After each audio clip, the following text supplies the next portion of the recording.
All successful people have gone through this and succeeded because of it. Balance, or equilibrium, is key. Each of us has their own set balance. Most often, balance is considered between work and leisure. People working from 9 to 5 as employees have clearly defined working hours and leisure time. They typically work 8 hours a day and have weekends off. After work, they can forget about it and don't have to stress about the company's operations. But what about entrepreneurs or students? Here, it's more complicated because these individuals don't have fixed working hours and leisure time. They can set these according to their discretion. It's essential to have discipline. Discipline is important not only to work efficiently, but also to take time off. Some people enjoy their work and are workaholics, so it's hard for them to leave work and take time off. Most of these individuals are wired in a way that even when they're free, they're still thinking about work because it's something they genuinely enjoy. They're more inclined towards work than leisure or spending time with family, friends, or relaxation. They'll likely excel in their careers, but might not do as well in their social lives. All people truly excelling in their fields had to experience imbalance somewhere in life. They had to sacrifice somewhere. Do you think someone like Cristiano Ronaldo always had balance in his life? I don't think so. At the beginning of his career, he undoubtedly devoted more time and energy to football than to social relationships. And Elon Musk? Do you think he has a balanced life? Again, I think not. He devotes most of his time and energy to work and less to socializing. Everyone went through an imbalance between work and free time to achieve success.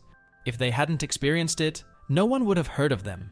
The imbalance could have differed across various fields and depended on their talents, but it was present in any case. Their time and energy primarily focused on work. Employees always had their balance set so that they had more free time than they worked. This means they didn't devote as much time and energy as needed to achieve success. However, people are often unaware of this and content with having more free time than working hours. Somewhere in your life, there must be periods when you'll work hard and won't have as much free time. Many of you may argue that one must have a social life, that it's impossible to work or learn outside working or school hours, that life should be about joy and not just work and success. Yes, these arguments hold for people who don't want to become a better version of themselves and don't have clearly defined goals. I don't mean this in a bad way, but it's impossible to excel in something if you don't put in the effort. We all have dreams, but we automatically hinder them by believing they're impossible because we don't want to make an effort and work.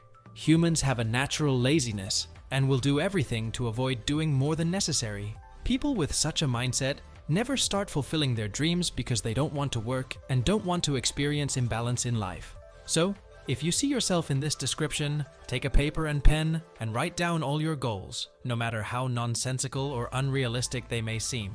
Just write them down. Have you written them?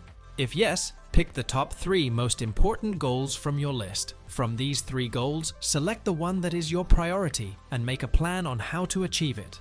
Once you have the plan ready, it's time to start working on this goal. There are several ways to work on your goal. Here, I'll mention 2 of the most well-known ones that are often used. The first way to start working on a goal: try 21 days of imbalance. During this period, try to work on your goal in every free moment. Using this method will make tremendous progress toward your goal. If you live in imbalance, you'll do more for your goal than 90% of people. After completing the task period, don't work so intensively. Recharge your energy for the next period. It's possible that the goal will be very complicated and will require several such periods where you focus only on work. For example, go through this period once every 3 months. Repeat this cycle of alternating 21 days of intense work with the rest of 3 months being less intense work until you achieve success. It doesn't matter how long it takes. If you never start, you'll regret at the end of your life that you never started working on achieving your dream. Now is the right time to bring imbalance into your life. Don't put it off for another day. The next way to start isn't as drastic as the previous one. Again, write down your goals and select the top 3 most important ones, with one having the highest priority.